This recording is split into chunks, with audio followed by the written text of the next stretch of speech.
I knew I had to major in economics when I went to college. And so I knew from the get-go that I was going to major in economics just because it was this intuitive part of me knew that I had to do it. And so I majored in political science and economics. There's only 29 double majors in the academy, and I was one of those. Really? Interesting. I had some prior college, so I had a little bit of a leg up. And also flew Cessnas a little bit, so at least a little bit of experience flying. But I realized I didn't really like flying, and I just frankly wasn't very good at it all that much, compared to the other cadets. What had happened was I did my own personal flying on the side, and the flight instructors were very chill and relaxed, and it was just very enjoyable. But flying for the military, they just sucked all the fun out of it. They were just too rigorous. It was like boot camp plus flying. I just didn't like that. So I needed something more independent. I've always been very independent-minded and independent thinking.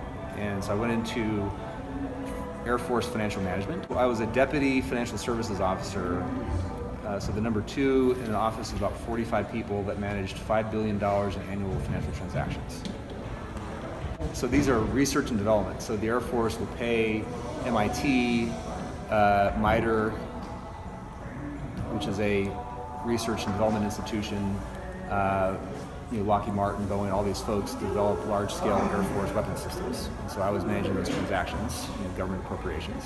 Then I became an analyst, where my job was to run complex probabilistic cost estimates for Air Force systems that were in design. So I would interview engineers, software engineers, programmers, logisticians, program management folks to kind of build this conceptual and mathematical model for what this Air Force aircraft would look like, and then I would estimate the cost. I also, at night, I went to Boston College to get a master's in finance.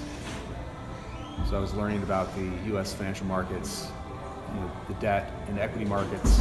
I estimated about a $10 billion price for 5 aircraft for this weapon system called the MC-2A. So $2 billion per plane.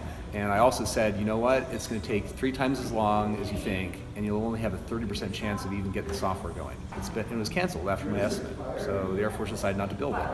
So that was 2 years of labor into an aircraft that ultimately didn't get built. But I think I saved the government a lot of rigmarole.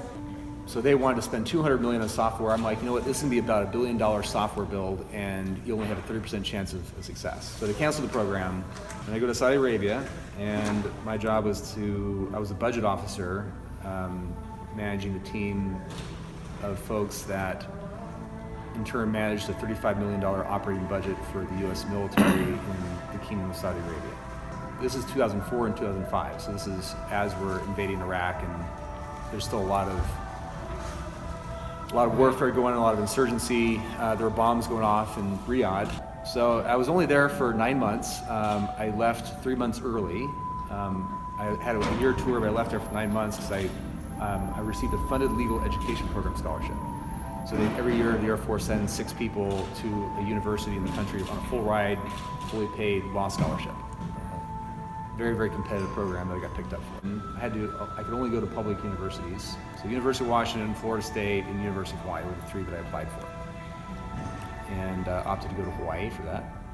Folks that go to law school right out of college and then join the Air Force, they're mostly civilianized at that point, whereas folks who go to the Air Force Academy, for example, and are steeped in military tradition and that military ethos, they're more closely aligned with the Air Force mission, whereas just lawyers who join, maybe they're lawyers first and Air Force second. Sure. So it's intended to kind of stabilize the JAG Corps from a political perspective. There's a lot of the structure, like having a congresswoman or congressman or senator nominate a military officer, is tended to kind of create more civilian control over the military. So that's why Air Force Academy cadets are nominated. Yeah, interesting. And during that period of time, when I was a cadet, I'm sorry, not a cadet, a law student, I started a biotech company. Okay. And it was, this is right before the 2008 crisis. Its name was Biosoft Energy. And it was a startup that never quite got off the ground because 2008 crisis hit, and then the partners that I brought in defaulted. It was to genetically modify cyanobacteria to make sugar.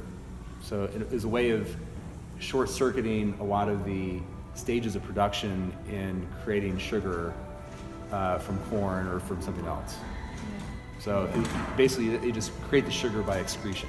So I was at University of Hawaii also. I interned with the Governor of Hawaii's policy office. So I got to read bills and draft memos about whether the governor should approve or veto a Hawaii legislature bill. But Who was that? Who was the governor? Linda Lingle. And I'm part Hawaiian too. So, My dad was looking, he wanted us to grow up in like a little house in the prairie lifestyle, Okay. but he also had us to be his slaves. So he was trying to build an empire because there was 8 of us kids. So he tried, I escaped, I know my older siblings escaped, but a lot of them are fractured and they're all over. So with us, he raised us to stay there forever, to be his workers, and so he ended up realizing that it wasn't